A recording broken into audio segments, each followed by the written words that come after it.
नमस्कार मित्रांनो, तुमचं स्वागत आहे आपल्या करंट मित्र या एज्युकेशनल यूट्यूब चॅनलवर. आज आहे 18 जानेवारी 2025.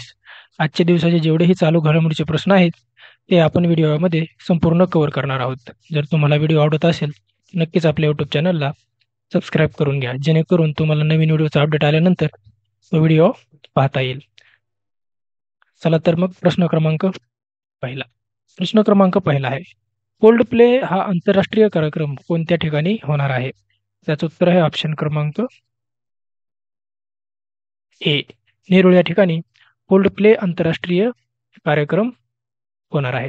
त्याच्याबद्दल पॉईंट आहे, नवी मुंबई येथील नेरूळ हे भारतातील डॉक्टर डी.वाय. पाटील क्रीडा प्रेक्षागृहात हे आयोजित करण्यात आलेला असून हा 3 दिवसीय कोल्ड प्ले कार्यक्रम असणार आहे.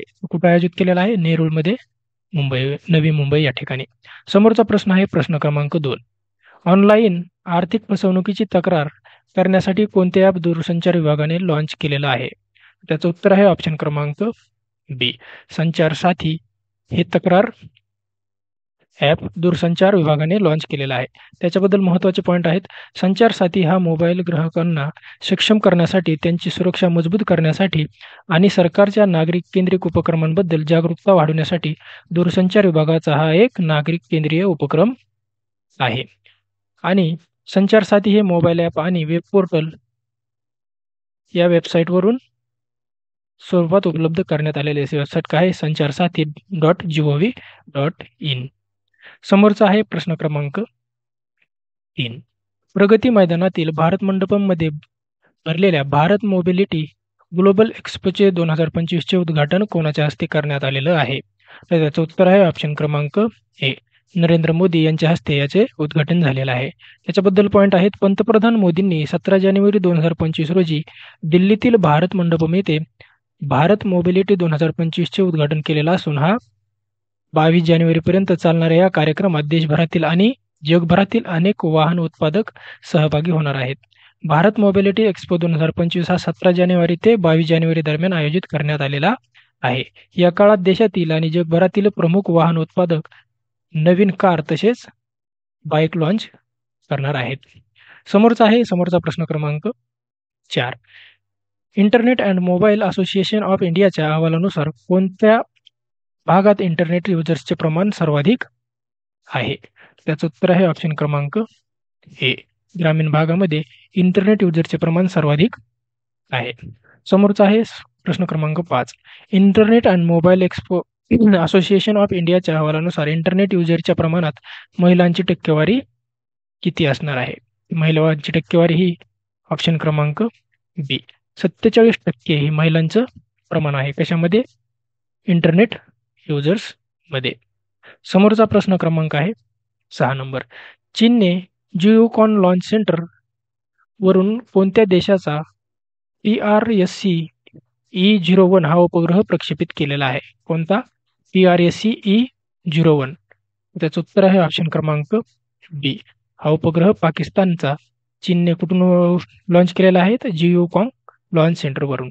हा उपग्रह आहे पाकिस्तान देशाचा. समोरचा प्रश्न क्रमांक आहे 7. ग्लोबल फायर पॉवर ने शक्तिशाली देशांची यादी जाहीर केलेली असून त्यानुसार 2025 मध्ये फोर्स फायर ऑफ रँकिंगमध्ये पहिल्या स्थानी कोणता देश आहे? त्याचं उत्तर आहे ऑप्शन क्रमांक ए, अमेरिका हा पहिला देश आहे. कशामध्ये? फोर्स फायर ऑफ रँकिंगमध्ये. समोरचा आहे प्रश्न क्रमांक 8. ग्लोबल फायर पॉवरने शक्तिशाली देशांच्या यादीनुसार 2025 मध्ये लष्करी सामर्थ्याच्या बाबतीत भारत हा कितव्या स्थानावर आहे? त्याचं उत्तर आहे ऑप्शन क्रमांक बी, भारत हा लष्कर सामर्थ्यामध्ये 4थ्या क्रमांकावर आहे आणि 1 नंबरला आहे अमेरिका. समोरचा आहे प्रश्न क्रमांक 9. यावर्षी महिलांचा 19 वर्षाखालील T20 वर्ल्ड कपचे आयोजन कुठे करण्यात आलेलं आहे? त्याचं उत्तर आहे ऑप्शन क्रमांक बी, मलेशिया देशामध्ये महिलांच्या अंडर 19 T20 वर्ल्ड कपचं आयोजन करण्यात आलेलं आहे. कुठं? मलेशिया देशामध्ये. समोरचा प्रश्न क्रमांक आहे 10. ग्लोबल फायर पॉवरने जाहीर केलेल्या शक्तिशाली देशांच्या यादीनुसार 2025 मध्ये फोर्स फायर पॉवर रँकिंगमध्ये दुसऱ्या स्थानी कोणता देश आहे? त्याचं उत्तर आहे ऑप्शन क्रमांक ए, रशिया हा दुसऱ्या क्रमांकावर आहे. अमेरिका 1 नंबर आणि चीन 3 नंबर झाल्यानंतर भारत हा 4थ्या क्रमांकावर आहे. समोरचा प्रश्न क्रमांक 11. किती खेळाडूंना अर्जुन पुरस्कार राष्ट्रपती यांच्या हस्ते वितरित करण्यात आलेला आहे? तर त्याचं उत्तर आहे ऑप्शन क्रमांक डी. एकूण 32 खेळाडूंना अर्जुन पुरस्काराने सन्मानित करण्यात आलेला आहे. तर आपण त्या 32 खेळाडूंचे संपूर्ण माहिती बघूया. 1 नंबर आहे ज्योती याराजी. हे कोणत्या खेळाशी संबंधित आहेत? तर ॲथलेटिक्ससाठी. अन्नू राणी ही आहे ॲथलेटिक्समध्ये. नीतू आहे बॉक्सिंग खेळाला संबंधित. स्वीटी आहे ती बॉक्सिंग खेळाला संबंधित. 5व्या नंबर आहे वंतिका अग्रवाल ही बुद्धिबळ खेळाशी संबंधित आहे. 6 नंबरचे आहे सलीमा टेटे ही हॉकी खेळाशी संबंधित आहे. 7 नंबर आहे अभिषेक हा पण हॉकी खेळाशी संबंधित. संजय हा पण आहे हॉकी खेळाशी संबंधित. 9 नंबर आहे जर्मनप्रीत सिंग हा हॉकी खेळाशी संबंधित आहे. 10 नंबर आहे सुखजित सिंग हा पण हॉकी खेळाशी संबंधित आहे. 11 नंबर आहे राजेश कुमार हा पॅरा तिरंदाजी संबंधित आहे. 12 नंबर आहे प्रीतिपाल ही पण पॅरा ॲथलेटिक्स. 13 नंबर आहे दीप्ती जीवनजी ही पॅरा ॲथलेटिक्स. 14 नंबर आहे अजित सिंग हा पण पॅरा ॲथलेटिक्समध्ये आहे. 15 नंबर आहे सचिन सर्जेराव खिलारी हा पॅरा ॲथलेटिक्स. 16 नंबर आहे धरमवीर हा पॅरा ॲथलेटिक्स आहे. 17 नंबर आहे प्रणव सुरमा हे पण पॅरा ॲथलेटिक्समध्ये आहे. 18 नंबर आहे एच होकातो सेमा हा पण आहे पॅरा ॲथलेटिक्स संबंधी. 19 नंबर आहे सिमरनजी ही पण आहे पॅरा ॲथलेटिक्स खेळाडू. 20 नंबर आहे नवजीत हे पण पॅरा ॲथलेटिक्स खेळाडू आहे. 21 नंबर आहे नितेश कुमार हा पण पॅरा बॅडमिंटन खेळाडू आहे. समोरचा आहे 22 नंबर तुलसी माथी मुरुगेसन ही पण आहे पॅरा बॅडमिंटन खेळाशी संबंधित. 23 नंबर आहे नित्यश्री सुमती शिवन ही पण आहे पॅरा बॅडमिंटनशी संबंधित. 24 नंबरचे खेळाडू आहे मनीषा रामदास ही पण आहे पॅरा बॅडमिंटन खेळाशी संबंधित. 25 नंबरचे आहे खेळाडू कपिल परमार ही पण आहे पॅरा जुडो. 26 नंबर आहे मोना अग्रवाल ही पण आहे पॅरा नेमबाज. 27 नंबर आहे रुबिना फ्रान्सिस ही आहे पॅरा नेमबाजी. 28 नंबरचे आहे स्वप्नील सुरेश कुसळे हा शूटिंग खेळाशी संबंधित आहे आणि हा कुठलचा आहे महाराष्ट्रामधील कोल्हापूर या जिल्ह्याचा. समोरचा आहे 29 नंबरचा खेळाडू सरबजोत सिंग हा पण आहे शूटिंग या खेळाशी संबंधित. 30 नंबर आहे अभय सिंग हा स्क्वॉश या खेळाशी संबंधित आहे. 31 नंबर आहे साजन प्रकाश हा स्विमिंगशी संबंधित आहे म्हणजेच पोहणे. आणि शेवटचा आहे 32 नंबरचा खेळाडू अमन हा कुस्ती खेळाशी संबंधित आहे. समोरचा प्रश्न क्रमांक 12 नंबर. किती खेळाडूंना मेजर ध्यानचंद्र खेलरत्न पुरस्कार प्राप्त राष्ट्रपती यांच्या हस्ते वितरित करण्यात आलेला आहे? त्याचं उत्तर आहे ऑप्शन क्रमांक सी. एकूण 4 खेळाडूंना मेजर ध्यानचंद्र खेलरत्न पुरस्कार जाहीर देण्यात आलेला आहे. त्याच्यामध्ये 1 नंबर आहे गुकेश हो बुद्धिबळ खेळाशी संबंधित आहे. 2 नंबर आहे हरमनप्रीत सिंग हा हॉकी खेळाशी संबंधित आहे. 3 नंबर आहे प्रवीण कुमार हा पॅरा ॲथलेटिक्स खेळाशी संबंधित आहे आणि 4 नंबर आहे मनु भाकर ही शूटिंग या खेळाशी संबंधित आहे. समोरचा प्रश्न क्रमांक त्याच्या अगोदर आपण या सुरुवात कधी झाली त्याची संपूर्ण माहिती घेऊ. त्याची सुरुवात झाली 1992 मध्ये आणि त्याच्यासाठी स्वरूपामध्ये 25 लाख रुपये हे त्याचं बक्षीस स्वरूप आहे. जाहीर करणारे मंत्रालय कोणते आहेत? युवा व्यवहार आणि क्रीडा मंत्रालय.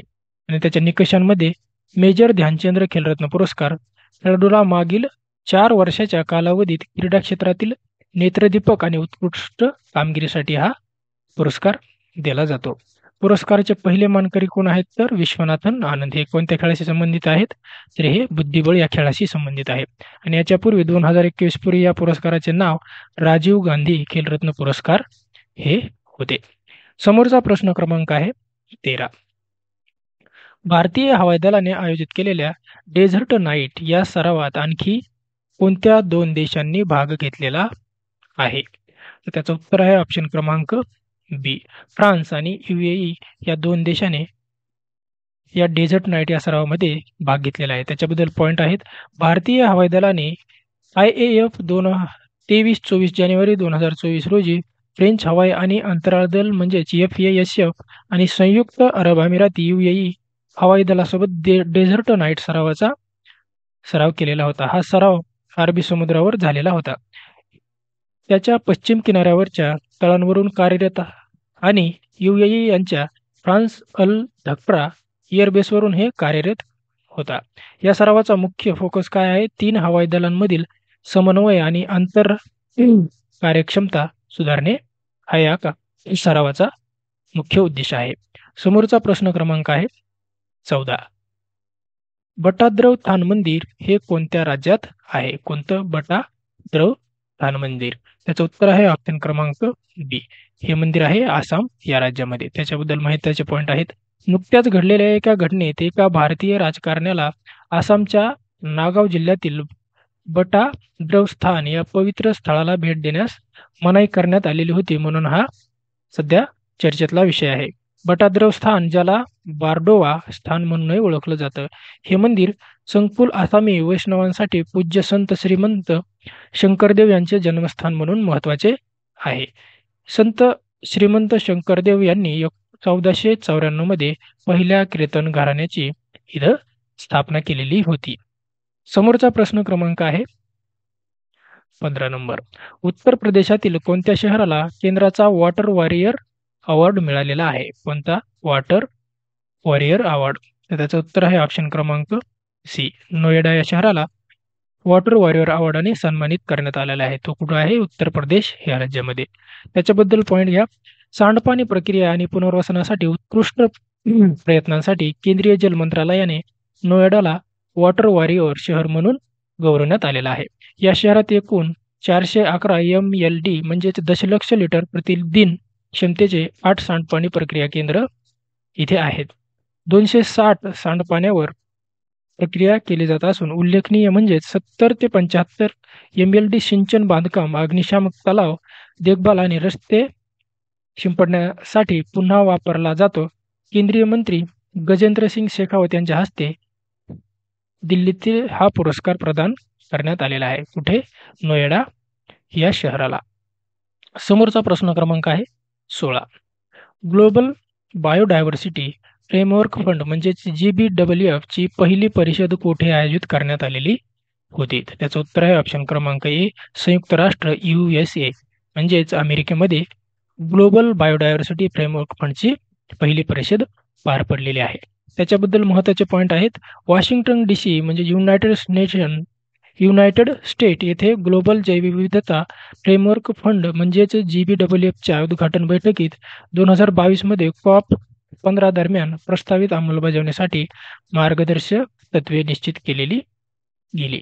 GEFच्या सदस्य सरकारांनी जैवविविधता, हवामान, निसर्ग नूतनीकरण आणि प्रदूषण नियंत्रण यांसंबंधित जागतिक उपक्रमांसाठी 1.1 अब्ज वचनबद्ध केलेले आहेत.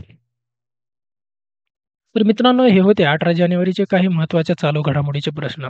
जर तुम्हाला व्हिडिओ आवडत असेल तर नक्कीच आपल्या YouTube चॅनलला सबस्क्राईब करून घ्या, जेणेकरून तुम्हाला व्हिडिओ टाकल्यानंतर व्हिडिओचा अपडेट आल्यानंतर लगेच तो पाहता येईल आणि तुमच्या मित्रांना पण हे शेअर करून तुम्ही हे पाठवू शकतात.